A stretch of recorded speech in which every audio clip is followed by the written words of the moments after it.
Sir நீங்கள் பார்த்த படங்களில் உங்களுக்கு ரொம்ப பிடிச்ச ஒரு படம்? நான் சிவாஜி ரசிகர்னால எல்லா படமும் பார்ப்பேன். எந்த படமும் பிடிக்கும் பிடிக்காதுங்கிறது இதே கிடையாது. எல்லா படமும் நல்லா பிடிக்கும்.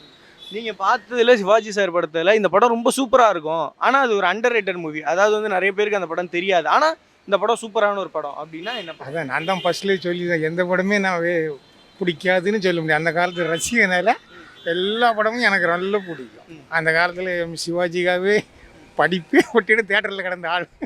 ஓ, அந்த அளவு வந்து சிவாஜி கணேசன். ஆமாம். அப்போ நான் எனக்கு ஊர் நாகர்கோயிலில் அங்கே ஃபுல்லாக சிவாஜி படம்னா ஃபஸ்ட்டு ஷோ ஃபஸ்ட்டில் போய் உட்காந்துக்கிறது.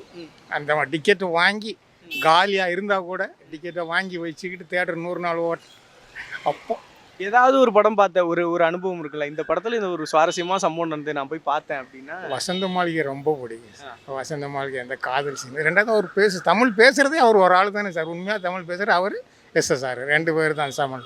மற்றபடி அது ஓகே. வசந்த மாளிகை படம் வந்து ரொம்ப பிடிக்கும். ஓகே, அதுக்கும் உங்கள் லைஃபுக்கு ஏதோ ஒரு கணக்கு இருக்கும் அப்படியோ? அதெல்லாம் கிடையாது சார். அதெல்லாம் கிடையாது. அதெல்லாம் கிடையாது. மாட்டி விட்டுற மாதிரி அப்ப இருக்கு. சரிங்க. இப்போ நீங்க ரீசெண்டா ஏதாவது ஒரு படம் பார்த்துருப்பீங்க? காமெடியாக இருந்தேன்னா பார்ப்பேன் சார். இப்போ லாஸ்ட்டில் பார்த்தது மாமன்னன் இருந்துச்சு இல்லையா, வடிவேலு. அவர் வடிவேலு காமெடி பிடிக்கனால போனேன். அவர் இப்போ காமெடி நடிக்கல, நல்லா இருந்துச்சு.